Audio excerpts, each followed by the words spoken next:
Are you the type who would keep going or stop?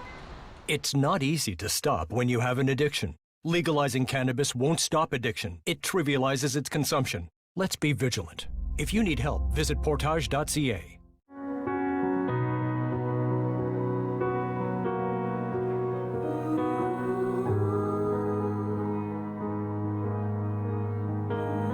If you only knew what I'm going through, I just can't smile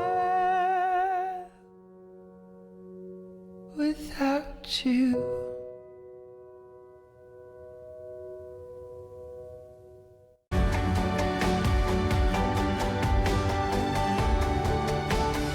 This is Rogers TV, Grey County.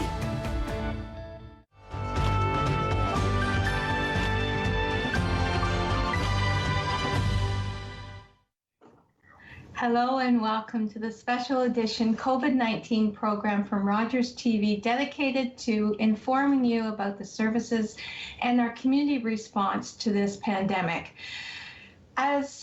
My name is Carol Merton, and for those of you who watch the program, you realize I like to say a thank you at the very beginning of this program before I actually introduce our guests today.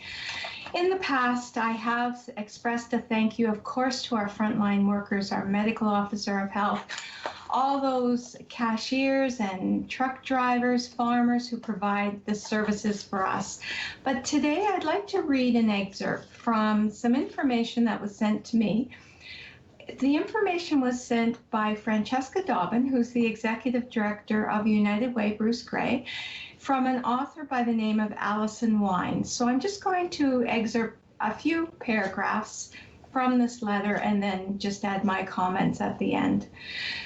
There is an invisible group of people who aren't being recognized, who are working intensely to keep the world turning, to make sure that those on the front lines have the support they need and those at home have something to go back to when we get to the other side of this. Who are you?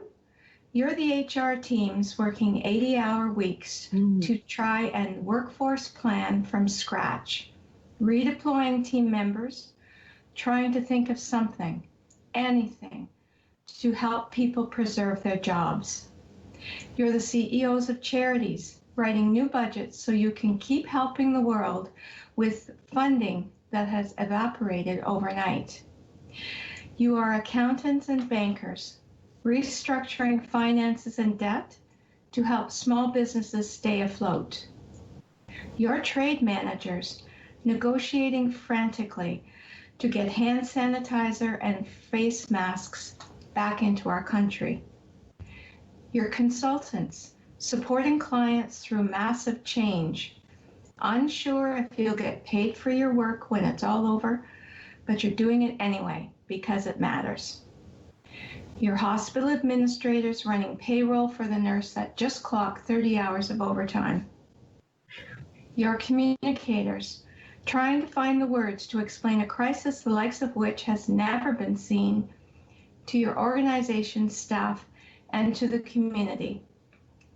My words to you are this: you are not invisible. Our message back to you is this: your contributions are greatly appreciated, and we send to you a most heartfelt and sincere thank you for what you are doing.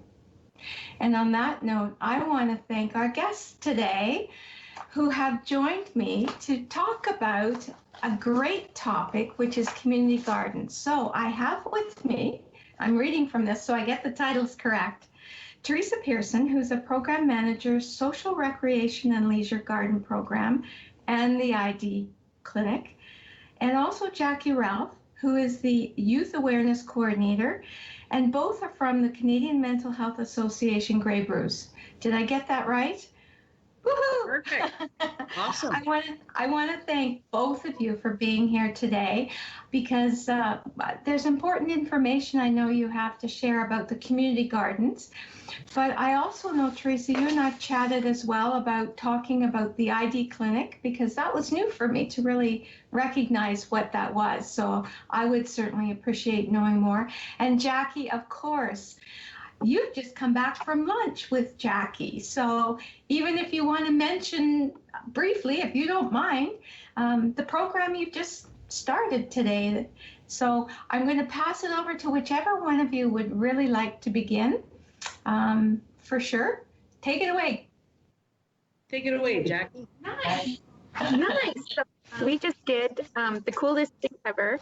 We did lunch with Jackie at it was at a Microsoft team, but it was with a group of students from JDSS, and we were just talking about a list of things that I pulled off of the Kids Help Phone page, and it was 8 things that you can do to maintain your wellness during this time, because it's one thing to cope, but ideally we always want people to be well. We want them to still feel good. And so we went through those 8 things, and they had some really neat ideas about what they do for each one of those things. So it was things that make your heart feel good, sharing the good stories. What good stories have you seen lately? What did you do for your physical health today? Maybe 8 1 carrot. Woohoo! Right? We'll take it where we get it. What did you do to manage a bad thing? So I talked sometimes that's a blocker, right? When you know there's going to be something that's difficult, what do you have planned right after that? What's your thing that brings you back up again? And then who's your go-to people? Who are those people that, maybe when those things still didn't work, who were the people that you could talk to? And it was really neat to hear all their different ideas for all those different activities. And we were saying how the Kids Help Phone, right at the bottom of their list, it's one thing to look at the list and go, yeah, okay, those are really good ideas. But at the bottom of the list, there's actually a quiz, and it's actually how well are you doing at those things. And I really appreciate them doing that, because it's, again, we see it and we go, yeah, I'm fine. I'm doing okay. I'm fine. But are you really, right? And Yes. Is there any part of that list that we could be improving? And so I always give a shout out to Kids Help Phone, because gosh, what would we do without them? Yeah. And actually, as you're talking, I'm thinking, I need some of those ideas myself. Share. So, and this is one of 4 Lunch with Jackie sessions, correct? Excellent. Yeah. So every Tuesday and Thursday in May, which is really awesome. Excellent. Thank you for letting us know. That intrigued me when you mentioned that you were doing that. Now, the first topic, of course, is community gardens. And Teresa, you and I had a great chat about the community gardens when we first booked. And we weren't sure what was going to happen with community gardens, but you've got some great news to share, I'm sure. First of all, just tell us a little bit about the community gardens, where they're located, whose gardens are they? Why a community garden? Mm-hmm. So Canadian Mental Health has been gardening for years. And maybe turn your volume down. Yeah. I'm way down there. Okay. We have stereo. And we have, ironically, has been growing for years. And we have waterfront gardens along First Ave East, where people can pick and walk. We like to say that's for the entire community. And then we have 19 raised beds beside the United Way. And then we have over 115 4x8 raised beds by, people would know it probably, the abandoned tennis courts over by St. George's, the old lawn bowling area. So it's 4th and 10th Street East is that area. And it didn't start out having that many. Every year we've added a bit, and we won a Canada-wide Viva grant some years ago, and that was an absolute community effort of everyone voting. And $130,000. Wow. yes, yeah. And that allowed us to get all kinds of incredible bed soil, built a food forest. We have the only one of its kind in Canada of a complete edible labyrinth. It's registered with the Edible Labyrinth Society of Canada. And we have 42 raised garden beds, and we have 54 raised beds, and they're all 4 feet by 8 feet. It's accessible, so you can bring a walker in, a wheelchair. And so the 42 beds are beds that members of the community can use, and there isn't a cost. We accept donations toward the water bill, and then 54 beds are gardened. We employ people, Canadian Mental Health employs people with mental health experience. We do that in all 4 components of our social enterprise initiatives. We have gardens, we have catering, we have a cafe we're working on opening up. And so we do that in all facets. And so those 54 beds are beds that we grow produce for our press program and for catering. So we're absolutely ecstatic when the province said that growing produce is an essential service. We're really closely with the United Way and with OSHARE, and currently between Union Place's takeout brunch and the OSHARE's lunch and supper takeout programs, over 400 meals a day are being provided to the community.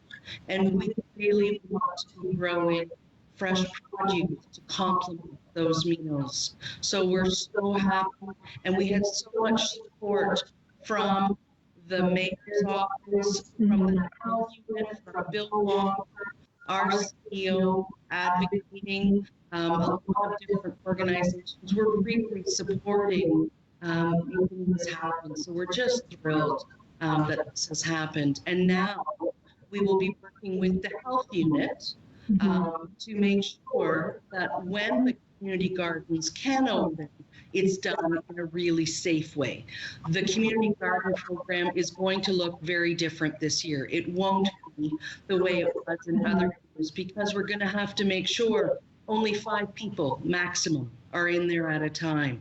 Everyone will have to have their own tools, their own watering container. There's just a lot of things that are going to, so someone is going to come from the health unit, and we're going to walk through together, and we're going to figure out what does it look like for this year, right?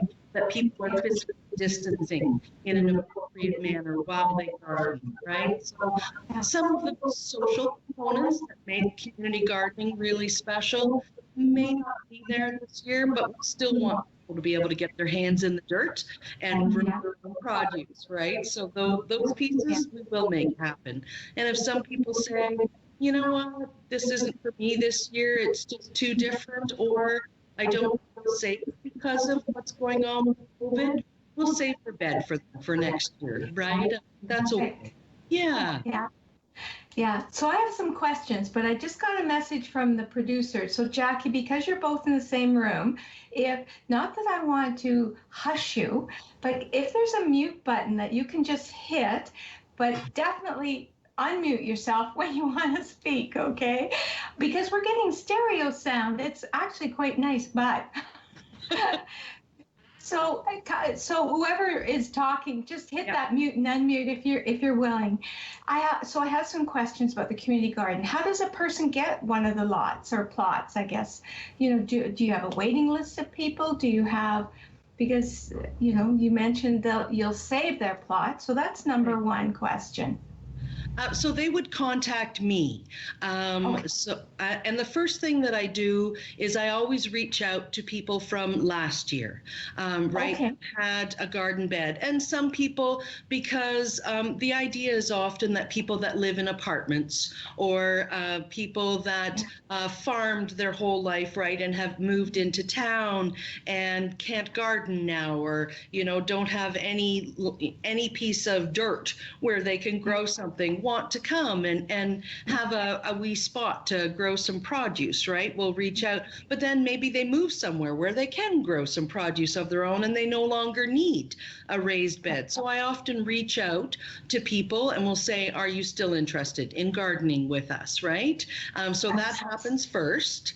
And then people call me, normally starting in January or so, and say, I've heard about this garden program, and I will start a list of people that are interested in gardening. So as I've gone through the list of people who, gardened last year, I will then reach out to the people that are on the waiting list, and then say, guess what? Good news. We have a spot for you, and welcome to our garden program. And that's how it works, and we go from there.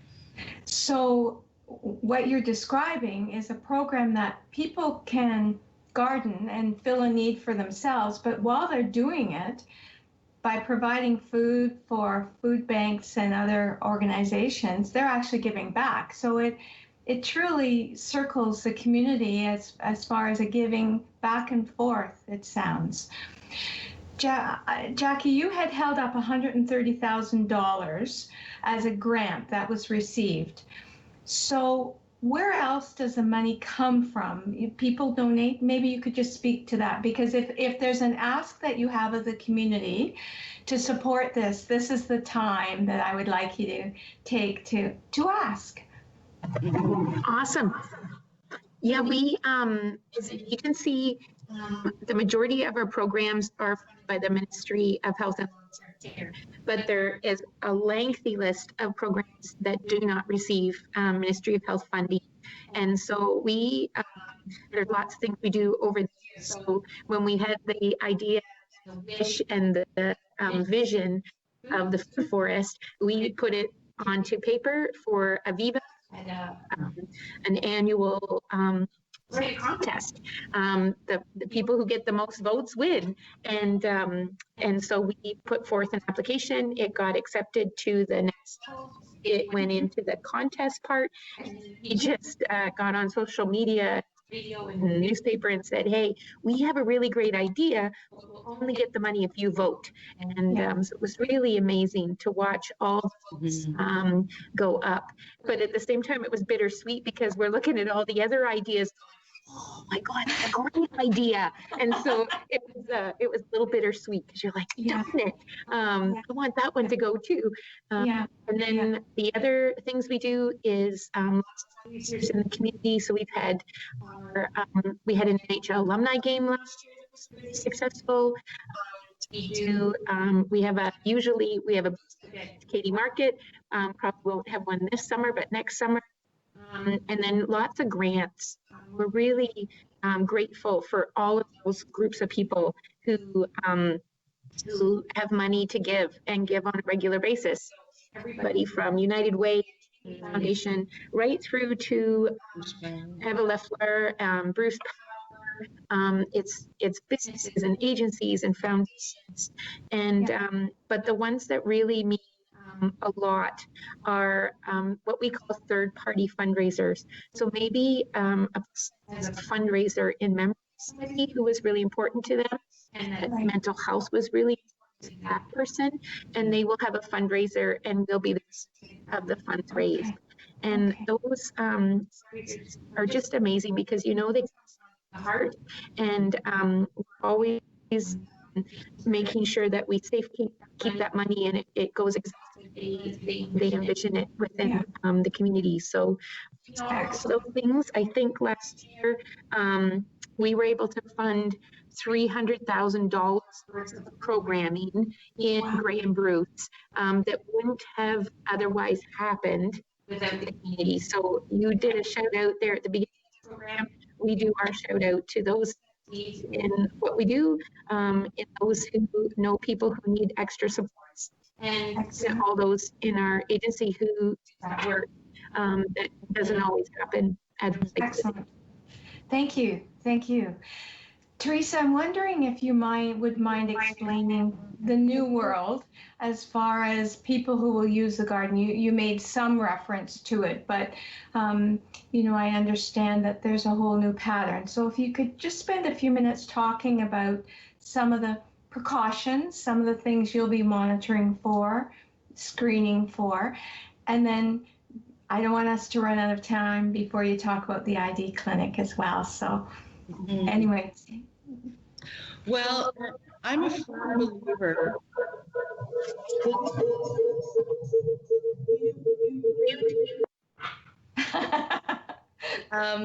I'm a firm believer in letting experts do what they do. So it will be working with the health unit around, and we have to daily screen in our job. We self-screen daily in our job. We screen. Our door is locked, but all our services are still being provided, but we screen people at the door. And it would be a very similar sort of process, right, around making, and again, can be used as an educational tool, right? I mean, even when we do takeout brunch, back at Union Place every morning, I can talk to people about COVID-19, and I've had people say to me, I'm not worried, I have a really good immune system, right? And helping people understand that this is something we don't have immunity to, and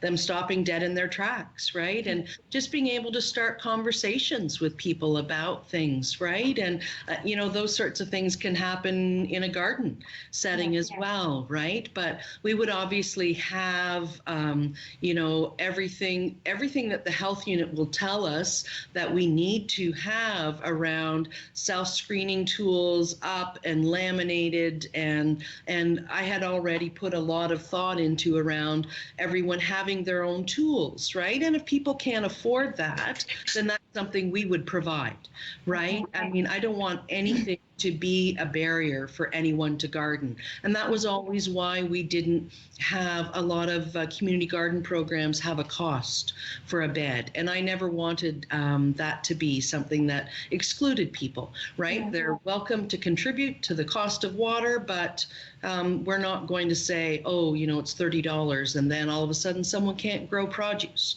right? Yeah. So if that's an issue for someone, then we will provide that, right? I mean, the dollar store has great, tools that people can use, and same with a watering container. We don't want, right? High point of contact is filling up the watering container. So we will have to have a sterilizing system that's there. But again, I will defer to the health unit around how we do that effectively, right? And whether it's that one of us is the one filling up those containers with gloves on, right? I mean, and they will be coming to the site and doing that with us, right? I mean, so that they can see where those high touch points are, and we'll go from there, right? I mean, we'll work with them, and we'll sort it, right? Make it successful, and you deal with different things that come up, and you sort it, and work it through. So you'll almost do a trial run with the public health to say, okay, help us, guide us through this. Absolutely. And are you thinking you might need to stagger how many people are in at one time, and how many people can sit on a bench to take a rest, like those kind of practical things you'll probably put in place? Very much so. Since the province has a maximum of 5 people to gather at any time, you would have to have a maximum of potentially 3 gardeners at a time, since there's 1 or 2 staff in the site already. Right. And you have 3 rows of 42 community beds. So our thought was to have the 2 outside rows if you're trying to keep people 6 feet apart, right? I mean, so we have the beds numbered, so we were just going to have on different days have different people come, right, to keep them 6 feet apart and assign them different days. And that's why I'm saying it's going to feel different for people this year, because often you just wake up and go, oh, I'd like to go to my garden today, right? Instead, it's like, oh, is it Tuesday, right? So it might have a bit more of a structured feel for people, but this is all so that people are safe, right? And You've obviously already spent a lot of time thinking about how you can make this successful. So, and that is wonderful. What about the ID clinic? What is an ID clinic? well, we found some years ago that people were having a really hard time being identified. They had lost their ID, and we were coming across people that weren't accessing healthcare for the really simple reason that they had lost their birth certificate years ago and just didn't know how to go about getting a birth certificate. And you need a birth certificate to get a health card. You need a birth certificate to get a social insurance number. You need a birth certificate to open a bank account. You need a birth certificate. I mean, it's just like that. Birth certificate is the building block for so many pieces of, if you don't have a credit card, you can't get a birth certificate.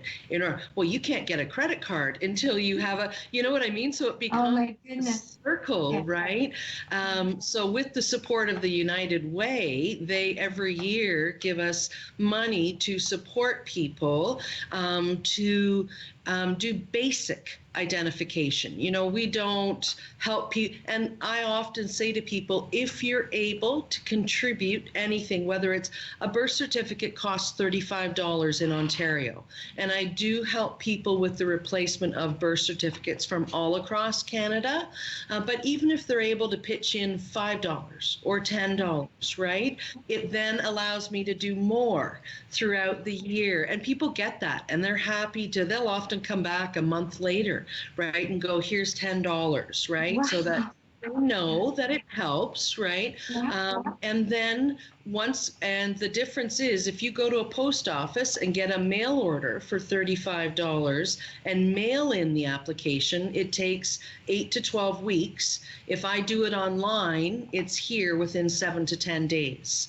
So that ability to get a health, because once they have that birth certificate, they can then go to Service Ontario and get a health card, right? Yeah. And all of a sudden they have access to some things that we so take for granted, right? So, so that ID clinic has really been pivotal in allowing people to access